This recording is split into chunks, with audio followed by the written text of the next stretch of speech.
Tonight, no ceasefire ordered in Gaza and no consensus in Toronto on whether that was the right call. It's very important that aid gets sent also to Gaza. The UN top court demands allowing aid into Gaza, also calling Israel to prevent genocide. We're live with local reaction. Personally, I hope that the person who caused all this bears the full weight of the law. Plus, upgraded murder charges. The new first-degree counts Kenneth Law now faces, how the families of his alleged victims who died by suicide are coping. It's because you feel that your safety is at an imminent risk. And a hard lesson at an Oshawa elementary school. More than 20 staff members refuse to work. What the school board and police are doing about it. Good evening, I'm Chris Glover. That highly anticipated decision from the UN's top court captivated the world today, dividing Canada's government along with many local communities, including, of course, here in Toronto. The court demanded Israel do all it can to prevent genocide and allow aid into Gaza, but it stopped short of ordering a ceasefire. Anam Khan is live with more on how people here in Toronto are reacting. Anam, what are you hearing tonight? Well, on the one hand, we have Palestinian supporters who say there is no justice until there is a ceasefire. And on the other hand, there is a Jewish group that says it worries about a rise in anti-Semitism, even saying that the ruling today is a condemnation of Israel. Since October 7th, Toronto streets have been flooded with protesters on both sides of the conflict in the Middle East. Nearly every weekend, thousands of pro-Palestinian demonstrators calling for a ceasefire in Gaza. Today, a ruling from the UN's top court stopping short of calling for an end to the fighting. Basically what happened today is the ICJ sent a message to Israel saying that they can continue committing the genocide, but with a vague set of rules. Continue killing them. The International Court of Justice ordered Israel to prevent genocide in its war in Gaza, while immediately allowing for aid into the region. Members of the group Toronto for Palestine says while the ruling doesn't go far enough, it might help those suffering in Gaza. The majority of us are very disappointed in the ruling. It's very important that aid gets sent also to Gaza. The majority of the people there are women and children who are being affected the most. Toronto's Liberal MP for Scarborough Centre breaking rank with others in her government, voicing frustration with the ruling. I'm a bit disappointed that they didn't ask for an immediate ceasefire. Canada is a signatory to ICJ. As a signatory, I think it's incumbent on Canada to convince Israel to make sure that they follow what has been said. The United Jewish People's Order has been advocating for the Palestinian community. The Toronto group made up of Jewish people says while the ruling is a sign of progress, but we really see this as an opportunity for Canada to finally step up and not consider this a question of opinion, but actually put into effect an arms embargo. But the Jewish group B'nai B'rith says the ruling is essentially a condemnation of Israel, and in its wake, worries about a rise in anti-Semitism in Toronto. The Canadian government needs to be outspoken in the fact that it has no concerns that the Israeli government is committing genocide in its defensive action in the Gaza Strip.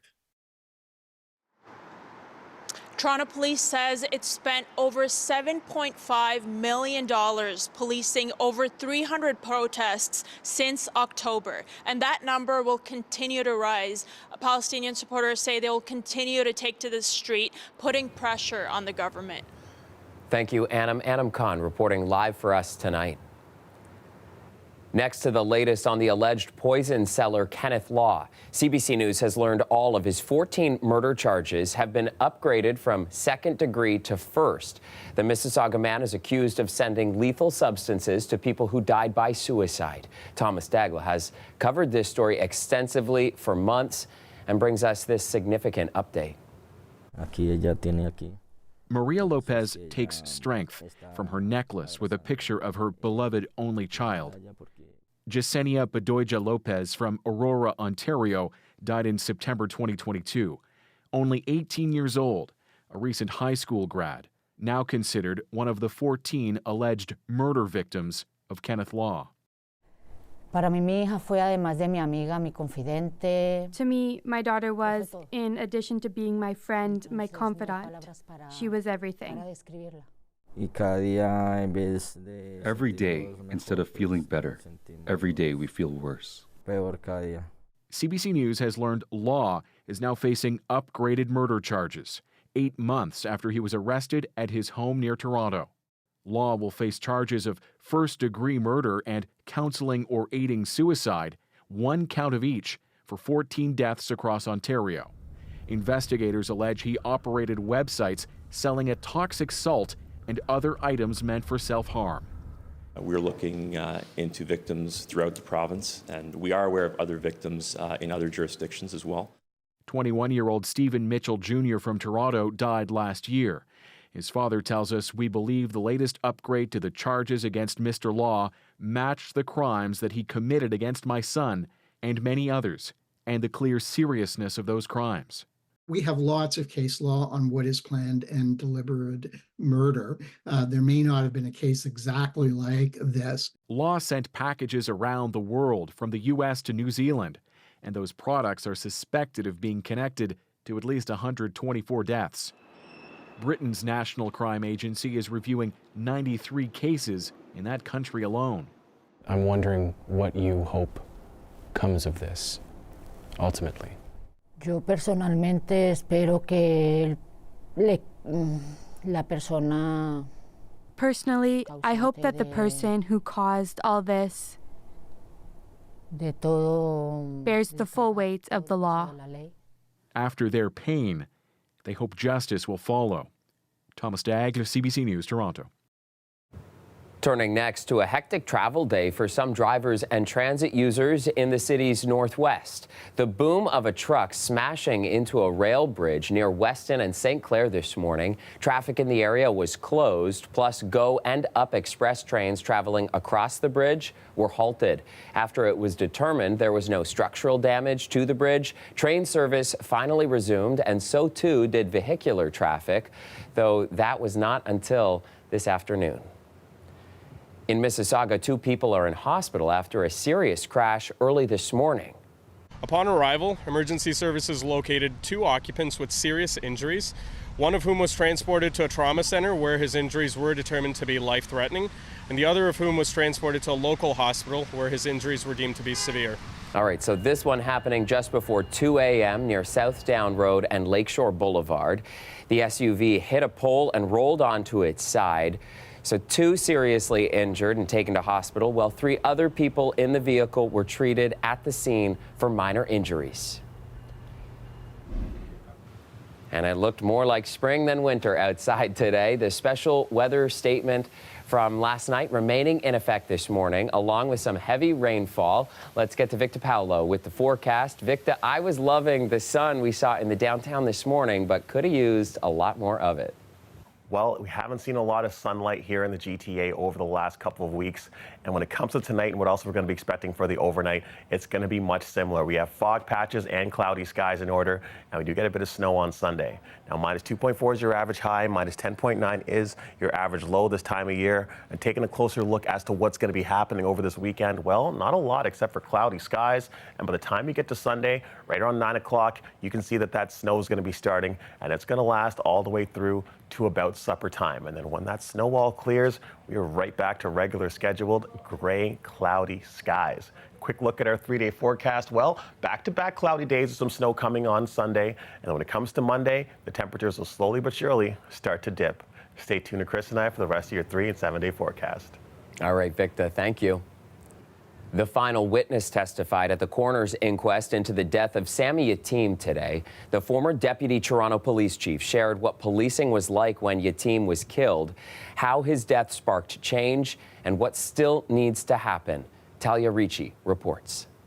Former Deputy Police Chief Mike Federico told jurors and counsel today that there's been major changes in the force since Sammy Atim's death, including advancements in training and employment, the creation of mobile crisis intervention teams, and making tasers more widely available to officers. As a singular event, Mr. Yatim's loss was impactful, he told the inquest. The requirement now for Toronto police to have an intervention after the passage of 3 use of force, where a weapon is pointed, that is now mandatory. That had everything to do with Mr. Yatim. He said another dramatic impact is the nature and quality of the research that resulted after the loss of Sammy Atim, adding this research radiated across the country.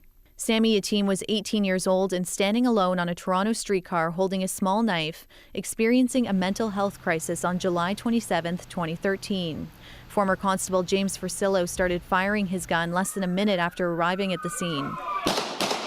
8 out of the 9 shots hit Yatim. The exchange was captured on video and sparked outrage. In Versillo's testimony this week, he said having access to a taser could have changed the outcome of that day. In 2016, Versillo was acquitted of second-degree murder and convicted of the lesser charge of attempted murder. He was sentenced to 6.5 years behind bars and granted full parole in 2020. Yatim's mother, Dr. Sahar Bahati, said she hopes the inquest will lead to changes in how police are trained in de-escalation. She would also like to see police given new strategies for dealing with mental health calls. The purpose of the inquest is to examine the circumstances surrounding Yatim's death in hopes of preventing it from happening again. Closing submissions are expected on Monday before the jury makes a list of recommendations. Talia Ricci, CBC News, Toronto. Staff members at an Oshawa elementary school say they are so fed up with an unsafe, even violent working conditions that they are refusing to work. Dale Manukduk is in Oshawa with the latest. Yesterday morning, more than 20 staff members of Elsie McGill Public School engaged in their right to refuse unsafe work. The union's local president says they didn't take that decision lightly, but ultimately student behavior had reached a boiling point. The staff in this building have been, reporting violent incidents at a disproportionate rate to the rest of the school board. And so I think that staff felt like their concerns were not being heard or listened to, and that they really were left with no other choice than to engage in these work refusals. Fowler says that staff have been subject to what she calls challenging physical behavior from kids. When they're engaging in a work refusal, any worker is engaging in a work refusal is because you feel that your safety is at an imminent risk. And obviously, more than 20 people in the building felt that yesterday. Speaking of yesterday, Durham District School Board says Elsie McGill implemented a localized safety protocol securing students in designated areas as a precautionary measure. Durham police say there was an incident in the school between staff and 2 female students who were suspended and not allowed on school property. An assault investigation took place, however, no charges were laid and no injuries were reported, but the investigation is still ongoing. Now have a look at this video. It was streamed live Wednesday morning outside the school's front doors. This school has had 3 girls in grade 8 bullying my kids, and bullying my kids, I've reached out to everybody, including the superintendent, who promised me that these girls are not going to be in school class. That Wednesday afternoon, a community group called DDSB Concerned Parents joined an anti-bullying protest outside the school and another one yesterday. Police were at both demonstrations to ensure safety. Durham police say the protests were over an incident that happened at the school on January 19th. The school board tells us there was a verbal altercation in the school office that day and police were called in. I spoke with the mother of one of the girls being accused of bullying. She has a different account. She says that the woman making those accusations took a swing at her daughter and another girl that day, and the families are now pursuing charges. Now, there is some concern from parents and staff that the school isn't properly disciplining children. We reached out to DDSB. They say their protocol is progressive discipline, which means unless there's a change in behavior, there will be consequence. The union says they haven't seen that process play out, and unless something happens, staff might continue to refuse work, and the local parent group is calling for daily anti-bullying protests. Dale Manukduk, CBC News, Oshawa. All right, back in the city, Toronto's Budget Committee has endorsed that double-digit property tax hike. It is the latest hurdle in the preparation for Olivia Chow's first budget as mayor. But as City Hall reporter Sean Jeffords tells us, that rate still is not set in stone. After weeks of consultations, Toronto's Budget Committee met one final time, and it's endorsed a city staff proposal to hike property taxes by 10.5%. Toronto's budget chief says the committee's heard repeatedly from Torontonians that services must be preserved, even as the city grapples with a $1.8 billion deficit. We have to take this leap now because people, are tired of saying, where'd the city go that I used to have? Everywhere I look, something's broken. What's wrong? This is getting us back on track. Councillor Gord Perks says after years of tax increases around the rate of inflation, the strain on city services is showing. Very simply put, if we don't increase taxes in that range, we will have to cut further in the services that people rely on to make Toronto a livable place. There's no math where you improve services and cut taxes. Councillor Stephen Holliday says he's disappointed by the committee's recommendations. I think that reflects the disappointment that citizens are going to feel when they see this budget advance. And as we can see, the budget committee did not yield on the 10.5% property tax increase. Deputy Mayor Jennifer McKelvey says City Council needs to bring the tax rate down. Mortgages are higher than they've ever been, and so to put on top of that a 10% increase, many people are saying, I want to leave the City of Toronto. I just can't afford to live here anymore. We have to get the number below double digits. That debate coming as a battle brews over Toronto police spending. The Budget Committee endorsed plans to give the service a $7.5 million increase, short of their $20 million budget ask. McKelvey says councillors are already working to give the police their full budget request. And I think you're going to see a lot of councillors wanting to make that change at council. And Shelley Carroll says the city hasn't heard from the federal government on a request for $250 million in shelter supports. That's intended to help address the large influx of refugees and asylum seekers, with many sleeping on the streets. The committee's recommended the mayor explore a 6% tax hike to cover those costs, or cuts to fill the gap. Currently, there isn't a matching funding source for this federal responsibility. The committee's recommendations aren't the end of the story. Mayor Olivia Chow will present her draft of the budget Thursday, and then City Council will have one final vote February 14th. Sean Jefford, CBC News, Toronto.